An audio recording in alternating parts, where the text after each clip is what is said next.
Hello, Brian Fox here, and I hate rock music, which in code means I love rock music. And the next record I'm going to talk about is a real doozy, and it kind of is in line with the last video I did on Arzikel, where the cover is spectacular and really bizarre and cryptic, and I love that. And this record, indeed, when you listen to it, is bizarre and esoteric and oblique and primitive and wild. In fact, it's definitely one of the strangest and wildest records ever made, and the fact that it came out so long ago, 1969, really says a lot for this band that they would do this in the midst of the rock era. It's a decidedly non-rock album, and it originally came out called Orgasm, and of course wasn't too long before it was reissued called Cave Rock, because obviously calling it Orgasm is a little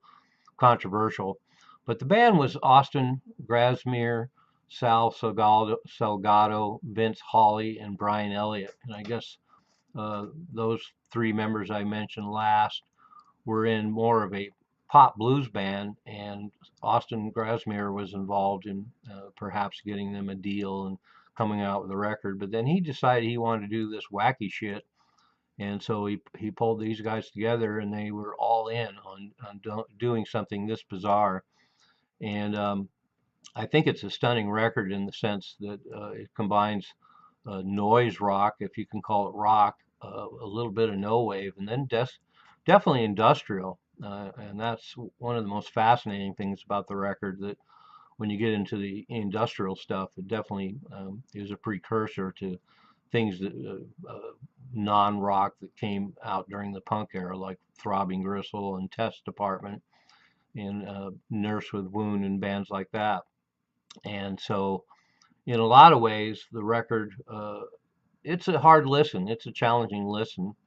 But for those of you who really like the adventure stuff and like particularly like things that are bizarre and oblique and cryptic and weird, I what can I say? This record is a delight. I happen to like the whole gamut of rock music and non-rock music, and sometimes the weirder the better. And so this has some affinity also to bands like Silver Apples and 50 Foot Hose that were around that time. So this fits in nicely with that group of records and bands.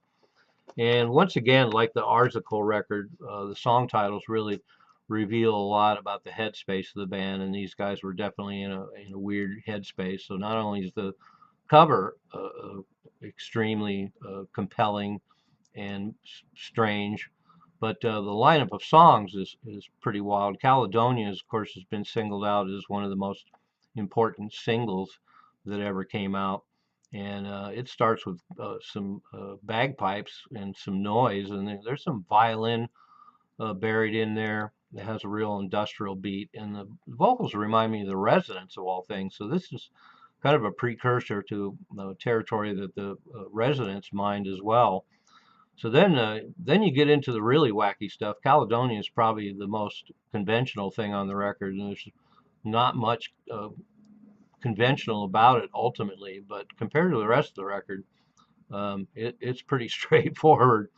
So the second song is Ritual Feast of the Libido, and it has a lot of white noise, a lot of yelling and grunts, very primal, with primitive percussion as well. So that's where the record gets a little more difficult with the yelling and the grunts and just this really primal sound. And then you get into the next song, Organic Sundown, and there's some whispering, there's a lot of junk percussion, there's chants, there's layers of voices. And this type of approach of that second and third song really kind of dominates the record. So there's a real tribal feel to a lot of this record as well. And then fourth song is called Fantasy, and it actually has what sounds like a synthesizer. Once again, lots of sound effects and samples, and then some primitive jungle style drums with some cryptic vocals to it.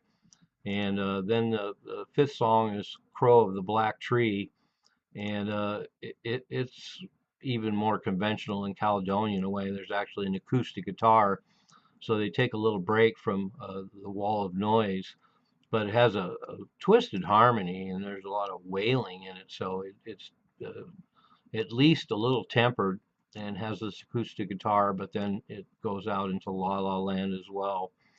And then after that is genitalia, and there's a lot of warbling on it. And it's actually constructed like a song, but there's a lot of warbling on it and what sounds like monkey sounds. So the vocals on that are once again sort of like something from the jungle with a lot of imitation of monkeys and a lot of warbling. So it's quite a listen. And once again, to think that this record came out in 1969 is really strange. It seems like it should have come out in like 67 or 68 because some of it kind of reminds me of middle period Fugs or something like that and has some kinship to Silver Apples and 50-Foot Hose. So the fact that it came out in 1969, which, if I might remind you, is the year the first two Led Zeppelin albums come out, and this couldn't be further away from that. So there's no intention of being accessible or commercial. And that was Austin Grasmere's explained mission of this record was to just mine sound and have it be completely improvised and approach music like no other band had at that point. And mission accomplished. And then so the one of the most striking tunes on the album is Toth, Scribe, and I, and that is totally industrial. If somebody had told me it was Throbbing Gristle or one of these other industrial bands from the 80s, I would have no reason to disbelieve it. And just that song alone is worth hearing the record. To hear what is essentially industrial music at that time. And it kind of reflects some of the other music that was around at that time, the bands I already mentioned, but also Todd Dockstader, an electronics musician, and he put out a number of albums that were a precursor to industrial, and they're just huge sounds, huge clumps of sounds, and a wall. Well, not a wall, but because it's fairly sporadic, but just has a real industrial sound and unidentifiable um, instruments. And this Tooth Scribe and I kind of reminds me of something Todd Dockstader would do. So if you haven't heard Todd Dockstader, I highly recommend his records as well. Certainly the early ones are a little more heavy and weird, um, but well worth a listen. And then the last song on the album is First World of Bronze, and it's very atonal and has recognizable guitar, pretty noisy, and then also a bizarre vocal. And so I think between the radio and TV, it sounds like somebody's kind of surfing the TV and the radio. There's lots of laughing and screams and grunts and monkey sounds. It has a totally deranged rhythmic sense, lots of chanting and random voice samples. So everything you'd want from a totally over the top, unique, noisy, non sort of non musical in a way. Um, this is a record worth hearing, and I know a lot of people, particularly that like a lot of '70s proto metal and hard rock, like I do, and then some relatively normal progressive bands, and then just rock bands in general from that period. They might have a hard time with this, but like I said, I from the time I was about 13, back in 19 or in the early 70s, let's say, I was already looking for the weirdest shit I could find, and when I got a record that was really fucked up and weird out of the cutout bins back then, I was thrilled. But it laid a great foundation for me. So as the 70s and 80s went on, the stranger some of these bands were, the more I enjoyed them. And it gives you a nice break from conventional rock. And like I mentioned earlier, bands like Nurse with Wound and Test Department and Throbbing Gristle and things like that, I had no problem listening to those records by the time they rolled around.